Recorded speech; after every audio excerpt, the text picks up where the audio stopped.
고린도후서 1장 3절에서 11절까지의 말씀입니다. 한 목소리를 읽도록 하겠습니다. 시작. 찬송하리로다. 그는 우리 주 예수 그리스도의 하나님이시요 자비의 아버지시요 모든 위로의 하나님이시며 우리의 모든 환난 중에서 우리를 위로하사 우리로 하여금 하나님께 받는 위로로서 모든 환난 중에 있는 자들을 능히 위로하게 하시는 이시로라. 그리스도의 고난이 우리에게 넘친 것 같이 우리가 받는 위로도 그리스도로 말미암아 넘치는도다. 우리가 환난 당하는 것도 너희가 위로와 구원을 받게 하려는 것이요 우리가 위로를 받는 것도 너희가 위로를 받게 하려는 것이니 이 위로가 너희 속에 역사하여 우리가 받는 것 같은 고난을 너희도 견디게 하느니라. 너희를 위한 우리의 소망이 견고함은 너희가 고난을 참여하는 자가 된 것 같이 위로에도 그러할 줄 알미라. 형제들아, 우리가 아시아에서 당한 환난을 너희가 모르기를 원하지 아니하노니 힘에 겹도록 심한 고난을 당하여 살 소망까지 끊어지고 우리는 우리 자신이 사형 선고를 받은 줄 알았으니 이는 우리로 자기를 의지하지 말고 오직 죽은 자를 다시 살리시는 하나님만 의지하게 하려 하심이라. 그가 이같이 큰 사망에서 우리를 건지셨고 또 건지실 것이며 이후에도 건지시기를 그에게 바라노라. 너희도 우리를 위하여 간구함으로 도우라. 이는 우리가 많은 사람의 기도로 얻은 은사로 말미암아 많은 사람이 우리를 위하여 감사하게 하려 함이라. 아멘. 평화의 기도, 절망에 있는 곳에 희망을, 희망의 들고성이들이라는 제목으로 해서 은혜의 말씀을 함께 나누겠습니다. 프란치스코 성인이 스폴레토라는 곳에서 사실 전쟁터에서 꿈을 꿨어요. 궁전이 보이고 자기 집을 소개해서 이거는 당신의 집입니다 라고 천상의 귀부인이 나타나 소개를 했습니다. 그러면서 그 꿈을 계속 묵상할 때에 이런 음성이 들렸습니다. 프란치스코, 주인을 섬기는 일과 종을 섬기는 일 중에 어느 편이 옳다고 생각하느냐? 보이는 전쟁의 왕을 섬기는 것과 영원한 하나님을 섬기는 것, 이것에 대해서 주님이 물으신 거죠. 전쟁터에서 돌아오게 됐어요. 나환자들을 또 만나고 사랑에 대한 그 마음들, 또 영적 번민, 이런저런 영적 번민 중에서 넓고 정말 허물어지는 성 다미아노 성당, 조그마한 성당에 들어가서 십자가를 보며 기도할 때입니다. 주님께 이렇게 기도했습니다. 주님, 제가 저에게 무슨 일을 시키려고 하십니까? 왜 그 꿈을 주시고 저는 대체 누구입니까? 라고 물었을 때 프란치스코가 어떻게 이 하나님 앞에 음성을 듣냐면 십자가로부터 음성이 쫙 일어납니다. 갑자기 들립니다. 프란치스코, 가서 쓰러져가는 나의 교회를 다시 일으키시오. 프란치스코, 다시 쓰러져가는 나의 교회를 다시 일으키시오.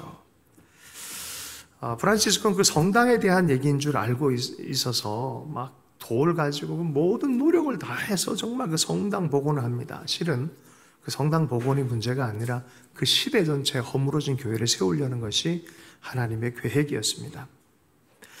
한 번 아버지가 그 모습에 보기가 정말 힘들어서 데리고 막 논쟁이 일어나서 주교 앞에까지 끌려갔습니다.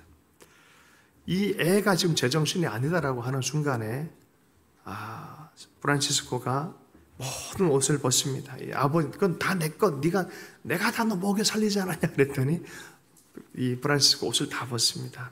그러면서 이런 얘기를 합니다. 지금까지 저는 피에트로 베르나르네를 아버지라고 불렀습니다. 그러나 오늘부터는 피에트로 베르나르도네가 아니라 하늘에 계신 우리 아버지를 아버지라 부르겠습니다.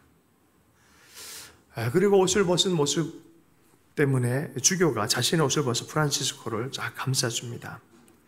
실로 이런 일들이 중세에 일어난 하나님의 맑은 물을 흘려보내는 방식의 첫 시작이었습니다. 많은 사람들이 호산나 호산나 예수님을 환영할 때는 군중심으로 인해서 굉장한 열기가 있습니다. 그러나 열기 뒤에 아리마대 요셉이라든지 니고데모, 예수님을 진실하게 찾고자 해서 찾아온 사람들, 역사는 사실 그런 사람을 통해서 일어나기 시작합니다. 믿음의 사람들을 열기가 떨어진 뒤에도 계속해서 하나님의 그 사랑을 발견하고 쫓는 사람들, 바로 그런 사람한테 시대가 바뀌기 시작합니다. 프란치스코는 바로 그 시대에 그런 사람으로 부름받은 사람입니다. 이 프란치스코가 제자들에게 양쪽 군대에게 자기 제자들을 보내면서 기도했던 내용이 오늘 이 기도예요. 실제로 이 프란치스코는 모슬렘의 왕인 사람 술탄 앞에서까지 가서 예수님의 사랑과 평화에 대한 얘기를 했어요. 주여 나를 평화의 도구로 사용하소서. 제자들을 보내면서 축복 기도하면서 같이 이 기도를 하면서 그 제자들을 보냈다는 것이죠. 우리가 월요일부터 하나하나씩 다룹니다. 오늘의 본문은 절망이 있는 곳에 희망을 이라는 제목입니다. 여러분, 훌륭한 신앙인에게는 절망이 없을까요? 할렐루야. 훌륭한 신앙인에게는 절망이 없을까요? 오늘 가장 위대한 성인의 반열에 있는 정말 하나님의 사람, 제자 중에 제자인 사도인 바울에게 이러한 절망이 있었다는 얘기를 우리가 듣습니다. 8절, 9절 말씀을 함께 읽어보겠습니다. 8절, 9절 말씀을 읽습니다. 시작. 형제들아, 우리가 아시아에서 당한 환난을 너희가 모르기를 원하지 아니하노니 힘에 겹도록 심한 고난을 당하여 살 소망까지 끊어지고 우리는 우리 자신이 사형 선고를 받은 줄 알았노니 이는 우리로 자기를 의지하지 말고 오직 죽은 자를 다시 살리시는 하나님만 의지하게 하려 하심이라. 사도 바울도 인생이 끝나버렸다고 생각할 때가 있었다는 거예요. 인생에 살 소망이 하고 나는 끝났구나라고 생각하는 그런 때가 있었다는 거예요. 사실 이 이야기의 배경은요, 사도행전 19장이 돼요. 19장에 가보면은 에베소 지역에 갔을 때 전도를 하는데 강력한 역사가 일어납니다. 그러다 보니까 반대 세력들이 아이고 이러다가 우리 우상숭배 조각하고 은장색하고 하는 우상숭배 일들로 밥 먹고 사는 사람들이 고소를 해버린 거예요. 우리가 그런 식으로 가면 안 된다라고 말하면서 에베소 모든 시민을 다 동원해가지고 바울을 죽이려고 하는 그런 일들이 생깁니다. 생명의 위협을 느낍니다. 에베소 지역 원형 경기장에 들어가서 광란에 아데미아 신이여라고 하면서 계속 소리 지르고 그런 곳에 사도 바울이 거기 들어간다면 무슨 일이 생기겠습니까? 이건 죽는 것이 뻔한 거죠. 그러니까 제가 한번 거기 가봤거든요. 지금도 그런 원형 경기장 지으라고 하면 어려울 거예요. 2만 명이 들어가면 2만 명. 기가 막힙니다. 그 아래 무대에서 그러면요 저기 끝에까지 가 다 올라갑니다. 기가 막히게 공명으로 돼 있어요. 맹수들도 거기 가두어두고 죄인들을 우리가 글래디에이터 영화 보면 하는데 그런 분위기도 있어요. 바로 그런 곳에서 저는 우리 일행들이 한번 노래 불러보세요. 그래서 그 무대에서 나 같은 죄인을 불렀어요. 근데 쫙 퍼지더라고요. 여러분, 바울 보고 노래 부르라 그러면 얼마나 좋았겠습니까? 그런 상황이 아니잖아요. 들어가면 죽는 상황이에요. 고린도전서 15장 32절에 말씀해요. 내가 사람의 방법으로 에베소에서 맹수와 더불어 싸웠다면 내게 무슨 유익이 있으리요?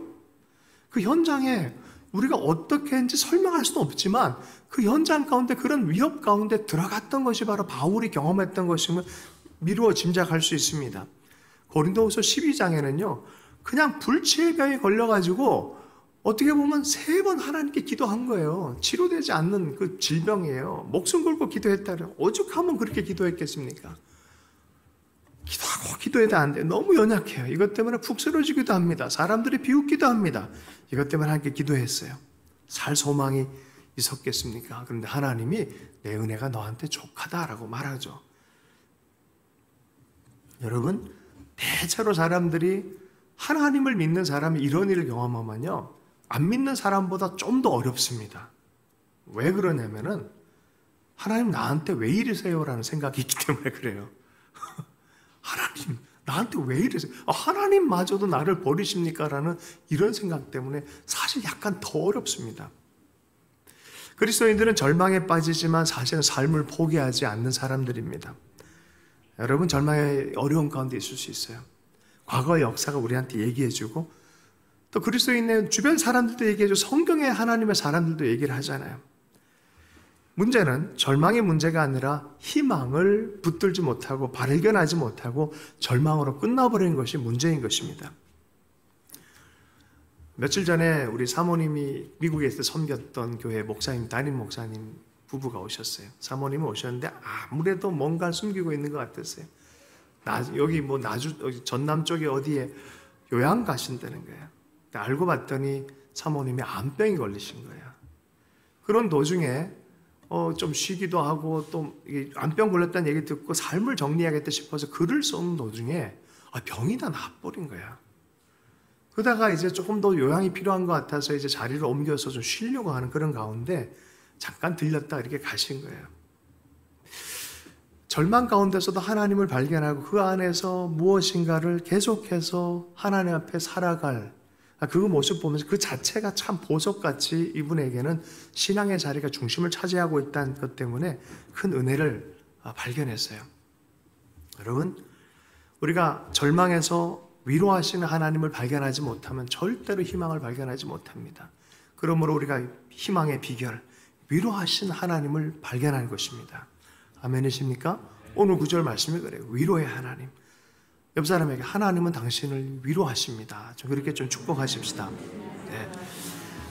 1장 3절의 말씀을 함께 읽어보겠습니다. 시작. 찬송하리로다. 그는 우리 주 예수 그리스도의 하나님이시요 자비의 아버지시요 모든 위로의 하나님이시며 4절과 7장 사이에 보면 우리를 위로하사라는 구절이 계속 있습니다. 한번 읽어볼까요? 4절부터 7절까지 말씀을 읽겠습니다. 시작.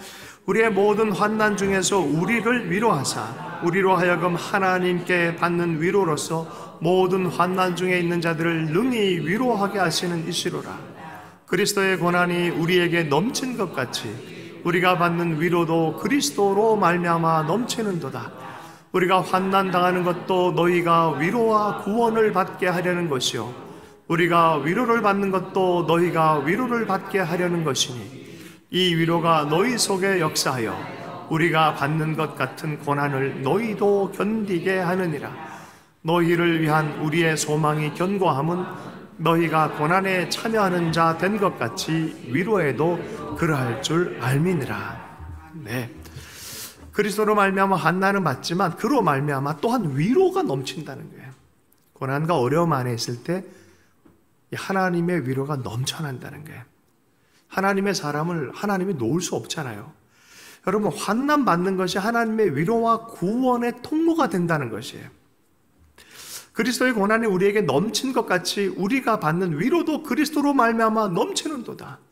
복음 전도로 말미암아 고생하는 거 있잖아요. 하나님께서 가라고 해서 갔는데 물에 빠진 경우도 다반사예요. 할렐루야. 그러나 반드시 하나님의 위로가 있을 것이라는 거예요. 6절의 말씀을 다시 한번 읽어보겠습니다. 시작. 우리가 환난 당하는 것도 너희가 위로와 구원을 받게 하려는 것이요 우리가 위로를 받는 것도 너희가 위로를 받게 하려는 것이니 이 위로가 너희 속에 역사하여 우리가 받는 것 같은 고난도 너희도 견디게 하느니라. 네, 내가 지금 받는 이 모든 고난과 위로가 다 위로의 하나님을 등장하시려는 하나님의 어떻게 보면 나팔 쌓인 것 같이 역사가 되어지는 거죠. 그리고 내가 지금 이렇게 위로받는 위로로 너희들에게도 그 당하는 그 고난이 위로의 하나님을 만나게 되는 것이기 때문에 인내하게 하려고 하나님께서 하신 것이다. 나를 능히 위로하시는 모든 위로의 하나님이라고 말합니다. 여러분, 사면초가가 되었으면 어디가 열려 있습니까? 사면초가가 뭡니까? 사방 다 막혀 있는 거예요.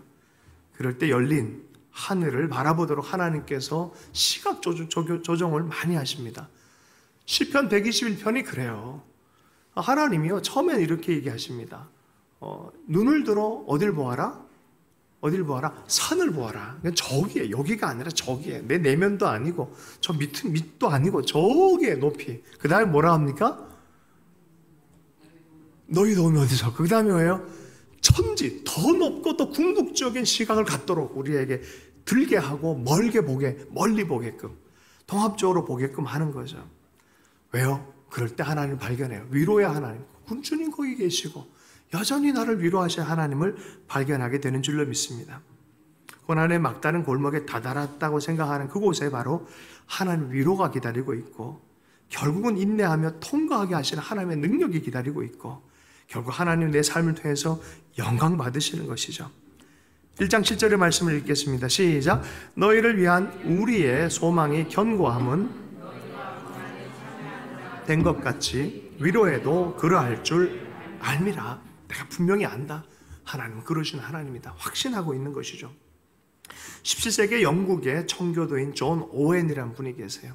이분이 20대 초반에 어찌하여 무서워하느냐 믿음이 적은 자들아 라는 그런 설교를 듣고 회심을 했어요. 평생 큰 믿음에 대한 그 마음으로 쫓아갔습니다. 소명을 도망가려고 했는데 도망가도 하나님이 따라오시는 거죠. 영국의 올리버 크롬웰의 시대에 또 국가적인 목사님처럼 섬기셨어요. 철로 역정을 졌던 존 버년이 감옥에 갇힌 걸 알고 구명활동을 벌였던 또 믿음의 용감한 분입니다. 평생을 그렇게 살았어요. 그리고 마지막 유언을 이렇게 했어요. 돌아가실 때 이런 유언을 남겼어요. 나는 교회라는 배를 폭풍의 바다에 두고 떠납니다. 그러나 위대한 선장이신 하나님이 계시기에 배 밑창에서 노젓는 나 같은 사공한 사람이 사라진들 문제될 것이 없습니다. 라고 하면서 유언을 남기고 떠났어요. 이건 많이 산 사람만 얘기할 수 있는 거예요. 하나님과 깊이 동행한 사람만 얘기할 수 있는 거예요. 할렐루야. 하나님과 동행이 깊어지길 축복합니다. 하나님의 교회는 하나님을 안 놓으세요. 여러분, 교회는 누구로 구성되어집니까? 성도 한 사람 한 사람으로 구성되어지잖아요. 할렐루야. 하나님은 성도들을 놓지 않으십니다. 믿음의 사람을 놓아본 적이 없으십니다. 아멘이십니까? 환난 중에 하나님 반드시 위로로 역사하시는 하나님이십니다. 희망의 비밀이 두 번째 여기 있습니다. 그 하나님을 발견했다면 그 하나님을 신뢰하십시오. 옆 사람에게 위로의 하나님을 신뢰하십시오. 네. 다시 한번 이 성경이 얘기한 그대로 좀 들어가 보시죠. 1장 9절의 말씀을 읽습니다. 시작. 우리는 우리 자신이 사형 선고를 받은 줄 알았으니 이는 우리로 자기를 의지하지 말고 오직 죽은 자를 다시 살리시는 하나님만 의지하게 하려 하심이니라. 아멘. 그렇게 죽을 뻔했다는 거예요. 정말 사실 죽은 거랑 마찬가지예요. 그러고 나니까 내 힘으로는 할 수 없잖아요. 그러니까 하나님을 의뢰하는 거예요. 그런데 하나님의 손이 나타나기 시작하는 거죠. 여러분, 빨리 자기를 믿는 것에 손 떼십시오. 삶을 놔버리라는 소리가 아니에요. 하나님의 동화처럼 꽉 붙들라는 소리예요. 하나님을 믿는 믿음을 꽉 붙들라는 소리예요. 줄 놓고 삶을 포기하는 소리가 아니에요. 내 자신을 믿는 걸 딱 놔버리고 하나님을 온전히 붙드는 거예요. 제가 또 몸이 아프면 아플수록 우리 장로님이 또 이렇게 가셔서 침을 놔주시면서, 안장로님이 침을 놔주시면서 많이 살아났어요. 정말 거의 요새는 새벽부터 해서 밤 10시까지 뛰고 설교 말씀들 준비하고 해도 내가 갑자기 놀랐어요. 하나님 너무 감사해요. 어저께도 그랬어요. 하나님 너무 감사해요. 저 이제 설교를 이제 밤늦게도 할 수 있네요. 그러면서 어느 순간 제가 그렇게 회복되어진 모습에 감사할 수밖에 없었어요. 근데 이 장로님이 얼마 전에 그런 얘기를 하셨어요. 맹인들이 걸을 때 가장 편한 이 위치가 있다는 거예요. 그게 뭐냐고 물어봤더니 인도하는 사람의 팔짱을 끼고 반발 뒤에 있는 게 가장 편하대요. 네. 스스로 그렇게 얘기하세요. 거기 딱 아내가 몇 년을 계속해서 데려줬다는 거예요. 아침부터 저녁 매일마다 그렇게 출근하는 거예요. 집에서부터. 그러니까 어느 날 아내가 어떤 일이 있어가지고 사모님이 일이 있어서 어린 딸내미를 손을 붙잡고 가야 되는 상황이에요. 근데 너무 잘 아니까 자기가 먼저 앞섰다는 거예요. 이번에 내가 먼저 앞서겠다고 애를 이제 팔짱을 끼대 날 따라와라 이렇게 한 거예요. 그러다 거의 다 와서 침수론 앞에 웅덩이 앞에서 빠지면서 다리가 부러져 버린 거예요. 그 경험을 한 거예요. 그리고 나서 이것을 기하게 깨달았다는 거예요. 조금 내 지혜가 생기고 내 방식이 내가 안다고 하는 그 순간에 의뢰하지 않고 이끌려고 했을 때 거기서 일어났던 사고에 대해서 하면서 우리가 늘 그렇죠 뭐요 하는데 이 말씀과 그냥 확 매칭이 되어버린 거예요. 여러분, 절대로 내 힘으로 살려고 하면 안 돼요. 하나님 살려줄 때 있거든요. 살고 나면 힘 조금 생기면 꼭 내가 안다 생각해서 인도하려고 할 때가 있어요. 끝까지 하나님을 신뢰하는 법을 붙들어야만 희망이 사라지지 않는 줄로 믿습니다.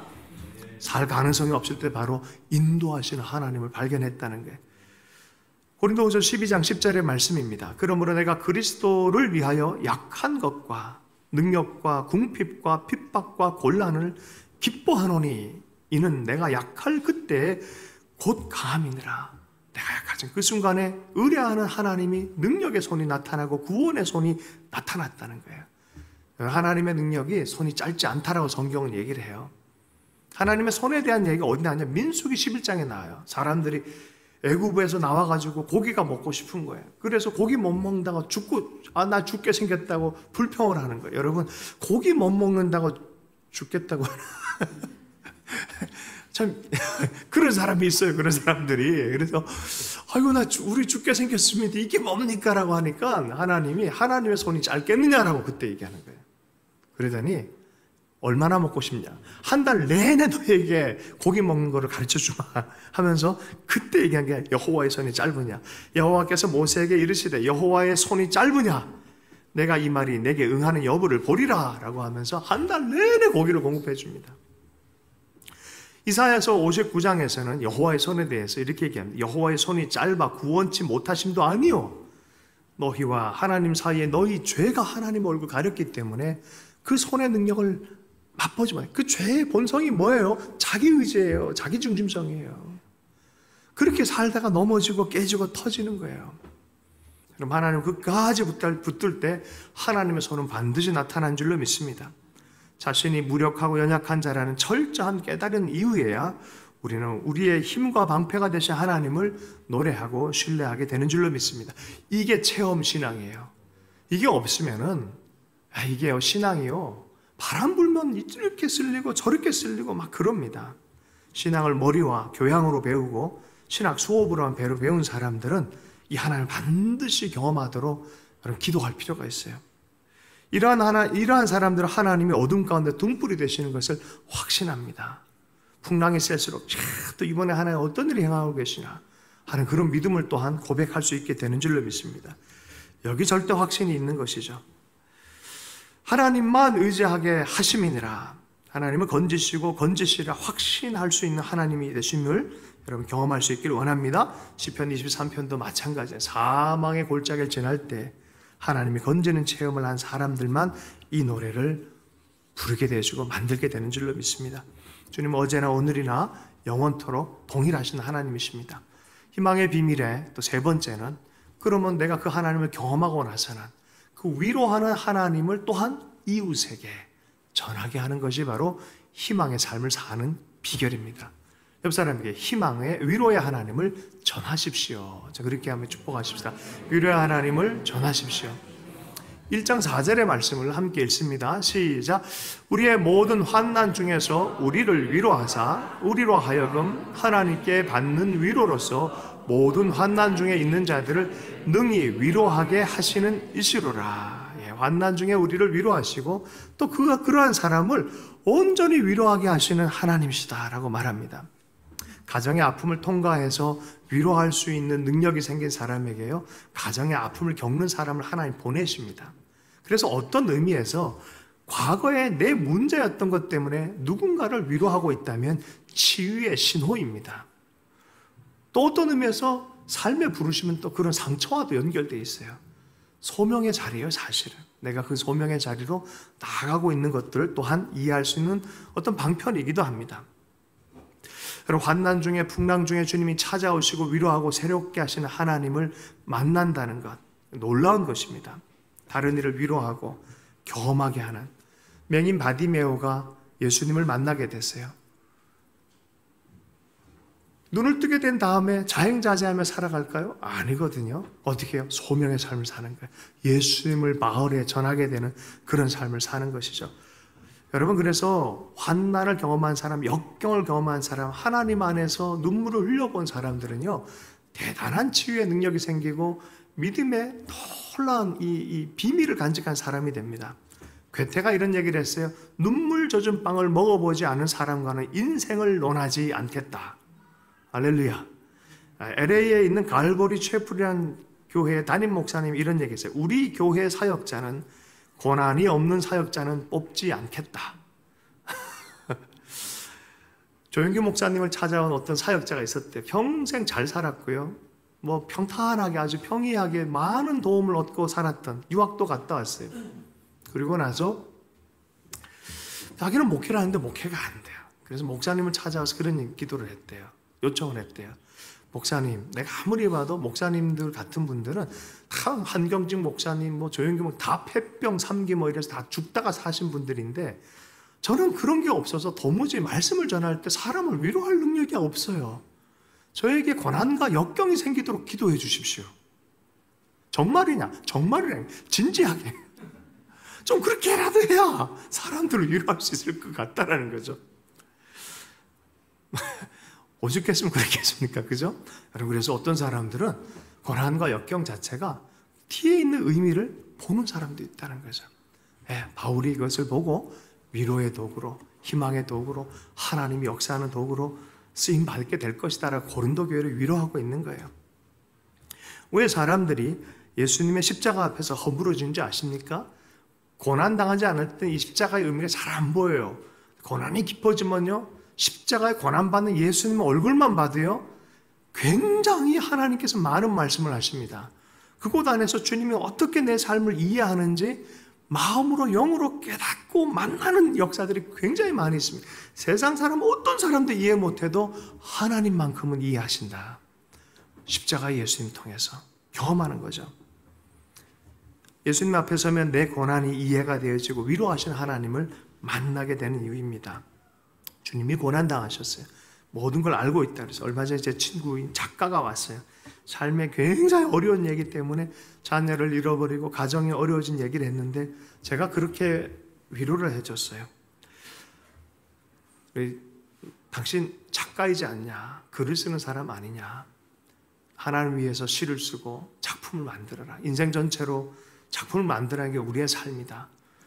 바벨론 포로 당시에 그 엄혹한 시절 안에서도 도리어 하나님을 위로하고 하나님의 위로를 발견해서 하나님을 찬미하고 노래했던 노래가 가장 많이 쓰여진 것이 바로 시편이다. 계속 노래하자. 어렵지만 노래하자. 수금을 위에 걸어놓고 우리는 노래하지 못했다라는 노래를 불러요. 못하는 것에 대해서 시편을 만들어서 노래를 불러요.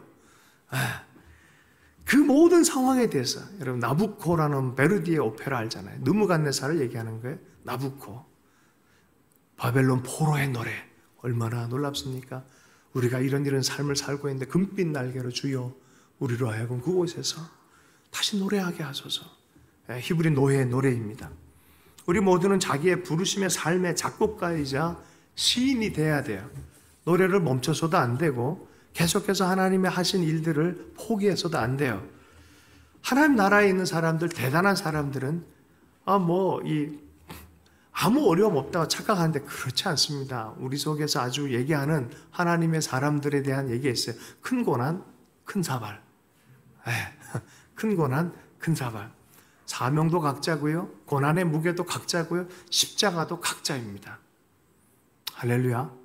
그래요. 내 삶, 주어진 삶의 무게를 주의 은혜 안에서 믿음을 가지고 잘 감당해야 될 것이 바로 우리가 걸어가야 될 길인 줄로 믿습니다. 들은 사람 위해서가 아니라 안 들은 사람 위해서 예화 하나를 더 전하면은 어떤 사람이 청년이 도시의 삶에 너무너무 힘들었어요. 비즈니스 하다가 너무 고생을 많이 했어요. 다 포기해버리고 싶었어요. 갈등도 심하고 고난도 심하고 이러다 보니까 포기해버리고 싶은 거예요. 그래서 강원도나 이런 데 가서 그냥 집 짓고 살고 싶은데 하루는 산골 투어를 가는 그 버스가 있어서 올라타서 같이 갔다는 거죠. 가봤더니 농촌 청년들 보니까 너무너무 반갑고 너무너무 좋은 거예요. 그래서 삶이란 게 저런 건데 저렇게 살아야 되는데 자연과 더불어 살고 이래야 되는데 막 그러고 있는데 농촌에 밭을 매는 청년이 그 형제를 바라보면서 이런 마음이 들어요. 저 친구들은 무슨 팔자가 좋아서 저렇게 투어 돌면서 사나. 나는 새벽부터 밤늦까지 이런 고생을 하면서 사는데 사명은 각자예요. 할렐루야. 각자의 삶에 무게가 있어요. 이건 감당해야 돼요. 도망가면 안 돼요. 위로하는 하나님 만나고 넉넉히 이게 하시는 하나님 만나고 여러분 통과해야 될 것인 줄로 믿습니다. 위로하는 하나님이 승리하게도 하고 통과하게도 하시는 분인 줄로 믿습니다. 103세에 돌아가신 방지일 목사님 돌아가시기 전에 몇 번 만날 수 있는 은혜가 있었는데 너무 큰 삶의 임팩트를 주셨어요. 그분과 대화하면은 아주 담백한 말씀의 능력이 퉁 떨어져요. 이렇게. 근데 그분을 연구하고 그분의 책들을 읽다 보면은 눈물이 나요. 눈물이 나요. 어떻게 이렇게 인간적으로 보면 처참합니다. 처참해요. 그런데도 불구하고 그의 영혼 자체에서는 하나님과 하나님 나라가 명백하게 있어요. 그분이 마지막으로 쓴 책의 제목이 뭐냐면 내 눈물을 주의 병에 담으소서. 내 눈물을 주의 병에 담으소서. 또 모르는 분들 위해서 얘기를 하면은 태어나봤더니 엄마 돌아가셨어요.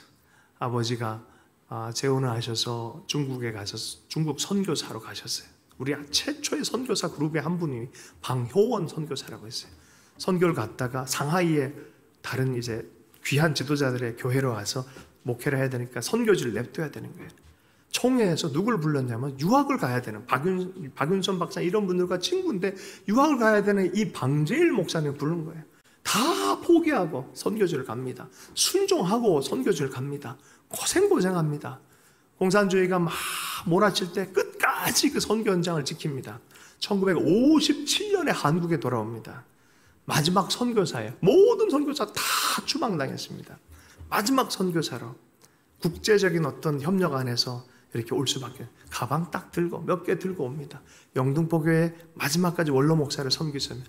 4.19 때 아들이 나가서 실종이 됐어요. 돌아오지 않아요. 평생 문 열어놓고 주무셨어요. 가장 사랑했던 딸이 너무너무 똑똑했고 아버지의 마음에 쏙 드는 딸이 또 순교하다시피 죽었습니다. 그 삶의 현장 안에서 얼마나 눈물이 많았겠습니까? 60세 넘어서 은퇴한 이후에도 사모님이 또 지병이 있어서 LA 가서 떨어져 삽니다. 평생을 그렇게 사셨어요. 그냥 그의 마지막에는 아가서의 말씀을 가지고 많은 사람에게 하나님의 사랑에 대해서 전파하며 살으셨어요. 내 눈물을 주의 병에 담으소서. 누구보다 하나님의 사랑. 제가 그 장례식에 갔다가 너무 놀랐는데요. 수많은 목사님들이 왔어요. 제가 한 분 한 분 인터뷰를 다 해봤어요. 놀랐습니다. 한 명 한 명이 아버지와 아들 같은 그 사랑의 관계 안에 연합되어 있어요. 다 그렇게 연합되어 있어요. 여러분, 하나님의 사랑과 위로를 받은 사람만 그런 인품을 만들 수 있어요. 이건 그리스도께서 빚어가는 사랑의 인품이에요. 우리가 그렇게 살아야 됩니다. 지금은요, 평화의 구호와 어떤 것을 외칠 때가 아니라 그렇게 살 때예요. 누군가는 그렇게 살아내야 돼요, 이제는. 할렐루야. 그 사랑의 삶을 따라 살아가는 사람 되길 축복합니다. 하나님께서는요, 절망의 골짜기에서 희망을 만들어내시는 하나님이십니다. 호세아서 2장 15절의 말씀입니다. 호세아서 2장 15절의 말씀을 함께 읽습니다. 띄어지죠? 네, 함께 읽겠습니다. 시작. 거기서 비로소 그의 포도원을 그에게 주고 아골 골짜기로 소망의 문을 삼아주리니 그가 거기서 응대하기를 어렸을 때와 애굽 땅에서 올라오던 날과 같이 하리라. 하나님께서 호세아에게 말씀하십니다. 내가 안다. 내가 너희 변하지 않는 사랑이 되어준다. 그러니 너도 가서 포기하지 말고 내 사랑을 이스라엘에게 전하기 위하여 고멜을 찾아가라. 이 하나님의 사랑을 전해라. 라고 하면서 해골 같은 골짜기를 소망의 문으로 만들어주겠다는 거예요. 여러분, 우리 삶 안에 절망이 틈타지 않게 하십시오. 이 호세아가 바로 여호수아. 이름이 똑같아요. 호세아, 여호수아, 예호수아, 예슈아, 예수 그리스도. 그 이름이 똑같은 이름이에요. 예수님은 그러한 절망 가운데 소망의 문을 만들어 주시는 분인 줄로 믿습니다. 그 위로와 희망의 하나님을 만나서 일어나서 누군가를 향해서 위로의 일을 한다면 이미 하나님의 동역자들이 된 줄로 믿습니다. 여러분, 희망의 꽃을 피우십시오. 절망의 땅에서 포기하지 말고 희망의 노래를 계속해서 부르는 보냄받은 사람들 되기를 원합니다. 여러분, 우리 삶은 어떻게 보면 잘 가꾸어진 화초가 아닙니다. 삶은요, 참 비바람도 불고 땡볕도 하고 하는 여러분 그런 곳에 피어나는 꽃과 같습니다. 그래서 오늘 제가 제목이 들꽃에 대해서 얘기를 한 거예요. 들꽃의 희망. 여러분, 별별 환경에 다 노출될 것입니다. 그러나 마침내 꽃을 피워내는 들꽃송이들처럼 희망의 노래를 계속 부를 수 있기를 원합니다. 마태복음 6장 28절과 31절에 주님께서 입히시는 그 꽃에 대한 얘기를, 먹이시고 입히시는 꽃에 대해서 얘기하면서 우리를 격려해 주실 말씀으로 오늘 설교 말씀을 마무리하겠습니다. 또 너희가 어찌 의복을 위하여 하느냐? 들의 백합화가 어떻게 자라는가를 생각하여 보라. 수고도 아니하고 길쌈도 아니하느니라.